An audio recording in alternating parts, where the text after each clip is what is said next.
Então tá, pessoal, tudo bem? Estamos de volta. Vamos agora ingressar no nosso módulo 3.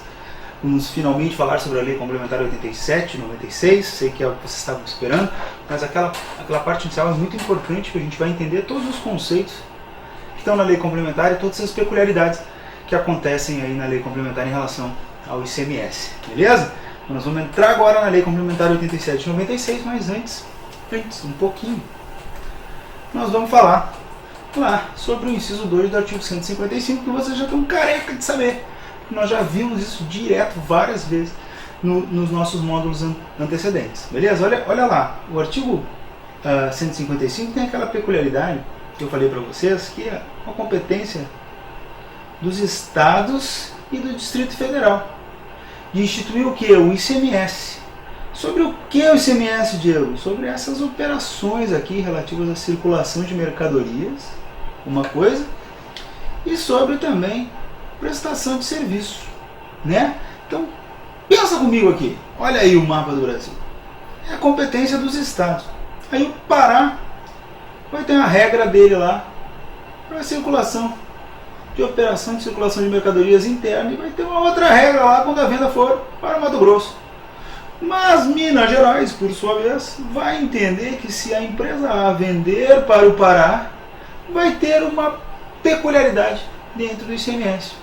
O Rio Grande do Sul, por sua vez, entende que se a gente vende uma mercadoria para Minas Gerais e para Mato Grosso, as coisas são completamente distintas. Vocês conseguem imaginar isso numa federação? Um imposto que é de competência de todos os estados e do Distrito Federal. Todos eles detentores desta competência tributária, todos eles podendo dispor sobre o ICMS. O que é que ia acontecer aqui, meu? Ia acontecer aqui, ó, velho. Isso aqui que ia acontecer. Não ia dar certo nunca! Nunca ia dar certo esse ICMS se todo o estado pudesse dispor seu bel prazer do que ele entende interessante para o ICMS. E por isso, por causa de... Já é... Aí o pessoal diz, tá, Diego, mas até hoje ninguém entende, é muito complicado. É verdade. Mesmo com o que acontece hoje, é muito complicado o ICMS. Imagina se não fosse do jeito que ele é modulado constitucionalmente. Então, por isso o Constituinte entendeu por bem que o que diz com o ICMS, a lei complementar, e aí uma lei complementar aqui, uma lei complementar de âmbito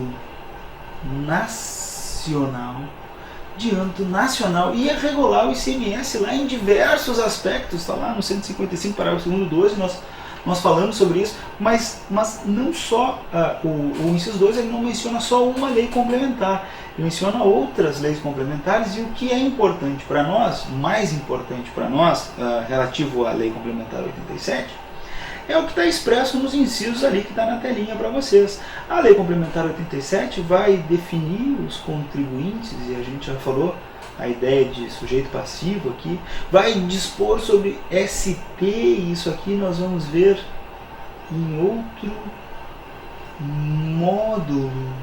Vamos ter um módulo exclusivo só para a substituição tributária, e nós vamos ver a substituição tributária, mas está lá na Lei Complementar 87, tá, a regra geral está lá, mas nós vamos ver depois. Ele vai disciplinar a ideia de compensação do imposto, vai fixar o estabelecimento responsável, o local das operações e as prestações, vai prever casos de manutenção de crédito, vai fixar base de cálculo, vai tratar da inclusão do ICMS na sua própria base de cálculo, está aqui, ó, e vai tratar de importação de bem, mercadoria ou serviço. Vai estar tudo na Lei Complementar 87? Vai. E é isso tudo, todas essas nuances, todas essas peculiaridades que nós vamos ver a partir de agora. Com calma, com tranquilidade, vamos fazer exemplo, vamos trazer questão, e vocês vão sair desse módulo aí com uma noção muito legal, muito boa de Lei Complementar 87. Beleza? Então aqui a Lei Complementar 87, ela vai trabalhar o tributo lá nos seus 5 aspectos.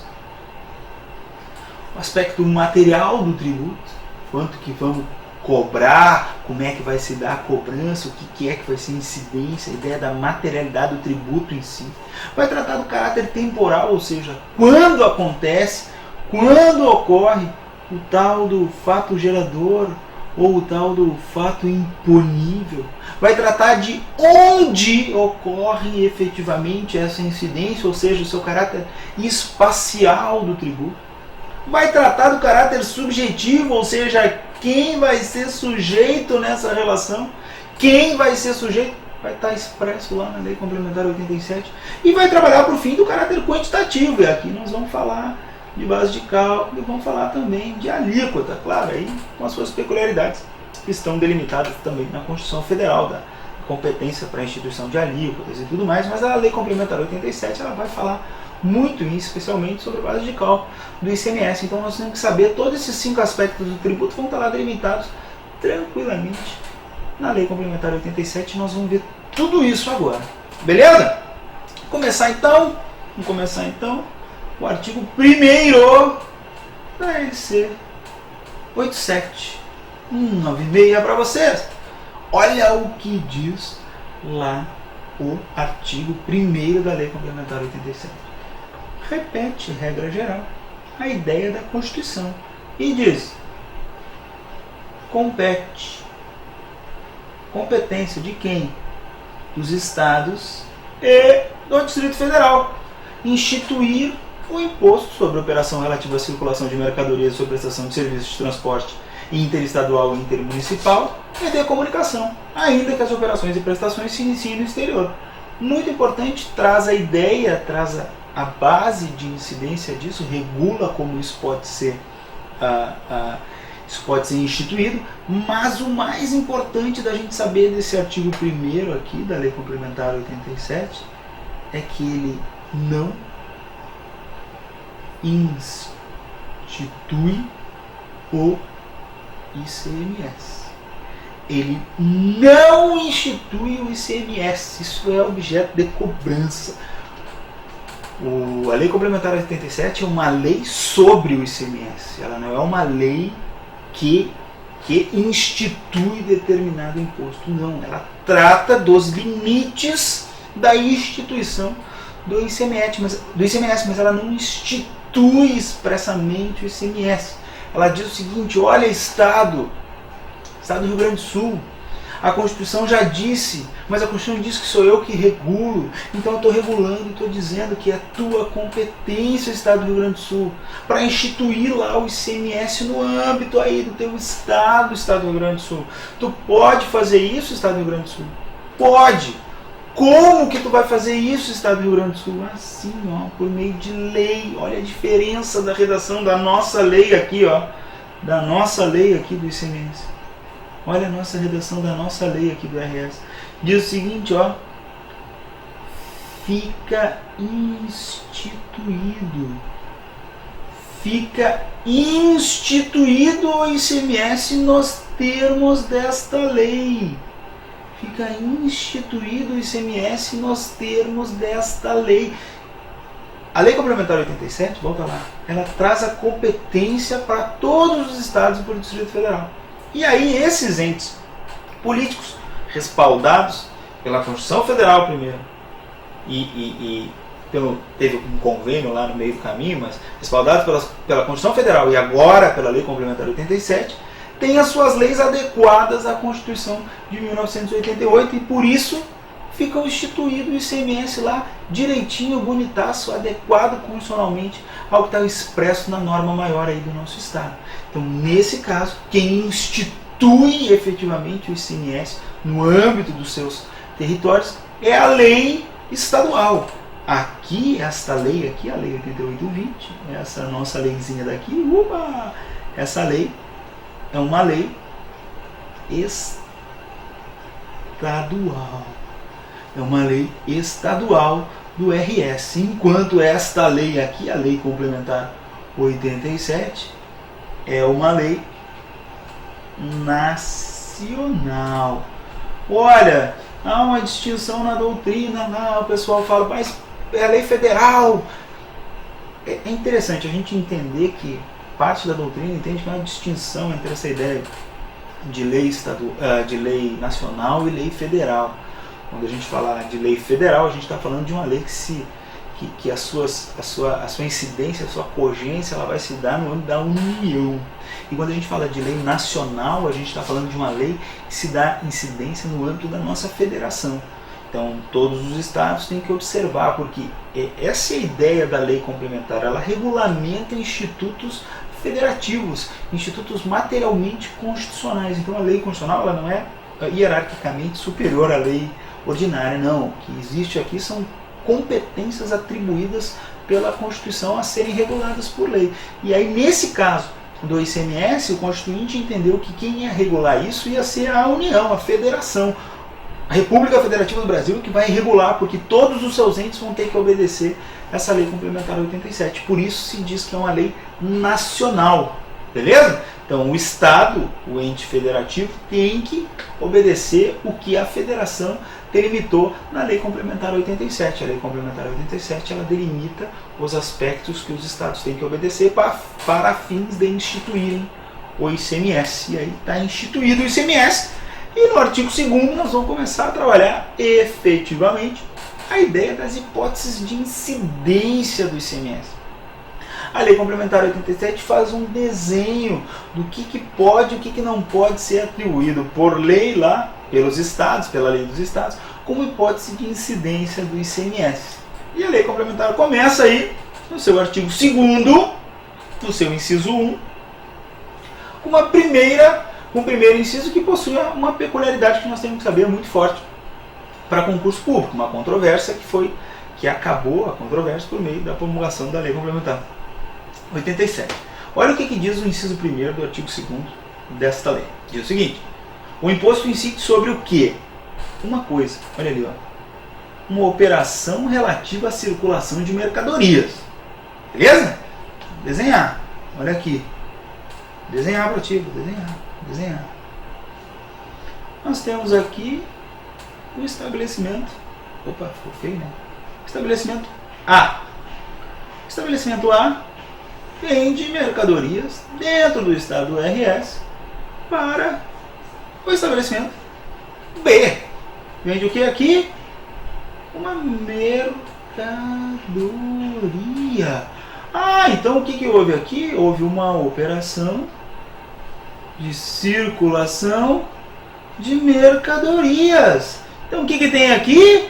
ICMS, hipótese de incidência do ICMS na saída aqui do estabelecimento. Saiu a mercadoria do estabelecimento de A para B, circulou, é mercadoria, incidiu o ICMS. É isso que está dito ali? Olha ali, ó. Operações relativas à circulação de mercadorias. A primeira coisinha que eu marquei para vocês, ó. Operação relativa à circulação de mercadorias. Tudo bem? Beleza? Tranquilo? Agora vamos pensar lá no exemplo 2. Eu tinha um restaurante, contei pra vocês, chamava Dom Diego. Lá no Golfinho, muito legal meu restaurante. E vamos pensar o seguinte, ó, o Dom Diego aqui. Vamos desenhar o Dom Diego aqui. A planta do Dom Diego. Tranquilo? Aqui ficava o balcãozinho do Dom Diego. Eu me lembro, muito legal, ficava o balcãozinho. O velho ficava aqui, ó. Ó, o velho cabeção. Aí aqui é a minha careca. É minha careca, eu sou eu visto de cima. Beleza? Aqui tô eu no caixa lá. Aqui tinha uma maquininha de café. Fazia café. E aqui, o que tinha aqui, velho? As mesas e as cadeiras. As mesas e as cadeiras do Dom Diego era aqui, era exatamente assim, era. Lá, quem já foi lá, quem é meu aluno já foi. Aqui tinha um jardinzinho, ó, muito legal. E aqui era o meu Dom Diego, meu restaurante. Aqui era a cozinha, ó. Aqui ficava a Nelly, me ajudava, minha cozinheira, até hoje. Me criou e era cozinheira lá no Dom. Nelly fazia um filé com pimenta da Jamaica maravilhoso. Então tá, e aí chegava lá o cliente lá, o cara sentava aqui e falava assim: Diego, eu quero um filé com pimenta da Jamaica. Ô Nelly, faz aí um filé com pimenta da Jamaica. Nelly fazia o filé com pimenta da Jamaica. O filé com pimenta da Jamaica vinha pra cá. E o cara comia o filé com pimenta da Jamaica sentadinho na cadeira ali do Dom Diego. Volta lá! Circulou mercadoria aqui? Teve saída de mercadoria do meu estabelecimento? A dúvida que existia era exatamente essa. E alguns contribuintes entendiam que, neste caso, não existia uma operação de circulação de mercadorias, e sim uma prestação de serviço, porque não saía do estabelecimento. E por que isso? Porque o ISS, nesse caso, regra geral, seria em torno de 4% ou 3%, enquanto as alíquotas do ICMS base era 17%, hoje a maioria já é 18%. Nesse caso, se eu entendesse que aqui existia uma prestação de serviço, eu ia pagar bem menos tributo se eu fosse pagar o ICMS. E essa discussão perseverou até o momento em que a Lei Complementar 87 pacificou o assunto e disse o seguinte: olha, o ICMS incide sobre a operação relativa à circulação de mercadorias, e é efetivamente uma operação relativa à circulação de mercadorias, inclusive o fornecimento de alimentação e bebidas em bares, restaurantes e estabelecimentos similares. Então aqui nós temos uma segunda ideia que nós temos que ter bem clara na nossa cabeça, que o ICMS sobre a operação relativa à circulação de mercadorias, ele inclui nisso a ideia de fornecimento de alimentação e bebidas. Então o cara ia lá no Dom Diego, pedia o seu filezinho com pimenta da Jamaica, e nesse caso agora, pacificado pela Lei Complementar 87, nós entendemos que isso está no âmbito do ICMS, no âmbito de incidência do ICMS, que isso é uma operação de circulação de mercadorias, porque é fornecimento de alimentação e bebidas dentro de um restaurante. Ah, mas não tem mais o que dizer, cara. A Lei Complementar foi lá e pacificou a parada e disse que é. Então o que tu tem que fazer? Recolhe o tributo, é isso. Acabou. E para concurso, Diego, o que acontece? O que eu tenho que pensar? Como é que eu tenho que ver essa ideia, essa hipótese? Tu tem que ter tranquilidade na hora de avaliar isso, porque ele pode te exigir alguma peculiaridade? Pode, olha só. 2006, a FR de 2006, a FR de 2006, disse o seguinte, olha só a questãozinha que ele trouxe. A pizzaria O2B, que ainda não está inscrita no cadastro de contribuinte do ICMS, não, e aqui está o jump of the cat, olha aqui, ó, não tem salão para receber clientes em seu estabelecimento. As pizzas são preparadas e são vendidas no balcão para serem consumidas fora do estabelecimento ou entregues no domicílio da clientela. Essa pizzaria, e aí ele quer saber o que é que está acontecendo aqui. Está acontecendo a hipótese 1, uma operação de circulação de mercadorias, ou uma hipótese 2, ou está acontecendo uma prestação de serviço que está no campo de incidência do ISS-QN. E aqui é muito tranquilo da gente ver, porque tinha um estabelecimento, a pizzaria estava aqui, ela faz a pizza e ela manda a pizza para fora. Então aqui teve o que? Uma saída de mercadoria. Ah, mas ele não está inscrito, porque não tem nada que ver, vocês vão ver isso depois, mas não tem nada que ver. O que a gente tem que entender é que ocorre um fato gerador aqui do ICMS, uma operação de circulação de mercadorias. E aí ele quer saber se a pizzaria é o quê? Contribuinte do Imposto Municipal sobre Serviço e não do ICMS. Está errado, porque ela vai ser sim contribuinte do ICMS. É contribuinte tanto do ISS-QN quanto do ICMS por prestar serviço de transporte. Não tem nada que ver aqui. Será contribuinte do ICMS a partir da inscrição no cadastro? Não vai ser a partir da inscrição, vai ser no momento em que ela faz, que ela efetua o fato gerador. É contribuinte do ICMS porque fornece refeições. E aí todo mundo vai lá e marca na D, porque diz assim, não, ele forneceu refeição. Não.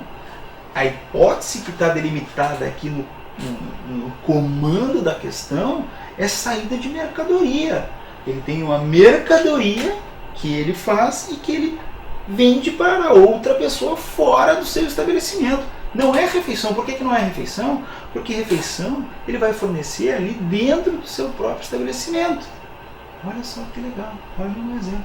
Olha, o fornecimento de alimentação e bebidas, restaurantes em estabelecimentos similares dentro do seu estabelecimento. O exemplo que eu dei para vocês, porque essa é a controvérsia que se instaurou e por isso que tu tem que saber essa historinha, que nesse caso não é porque fornece refeição, e é sim porque efetua saída de mercadorias de seu estabelecimento. Se tu não conhece essa historinha, tu vai lá e diz, não, mas é porque ele fornece refeição. Não.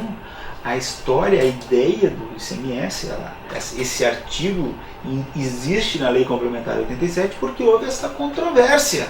O cara dizia assim, não, eu forneço, mas não sai do meu estabelecimento. Então, nesse caso, não tem uma circulação de mercadorias. E aí, efetivamente, a Lei Complementar 87 veio e pacificou o tema. E os caras vão lá e te cobram isso. E tu tem que saber isso. Beleza? Então, a resposta, a alternativa é contribuinte do ICMS porque efetua saídas de mercadorias de seu estabelecimento.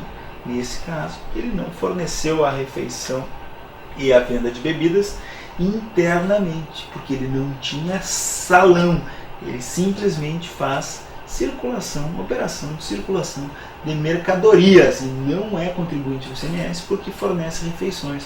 Nesse caso, Diego, se ele tivesse o salão, o que poderia acontecer aqui? Olha, ele seria contribuinte no ICMS por duas ideias. Por fornecer a refeição e a alimentação dentro do seu salão e também por fazer a saída para entrega, por exemplo.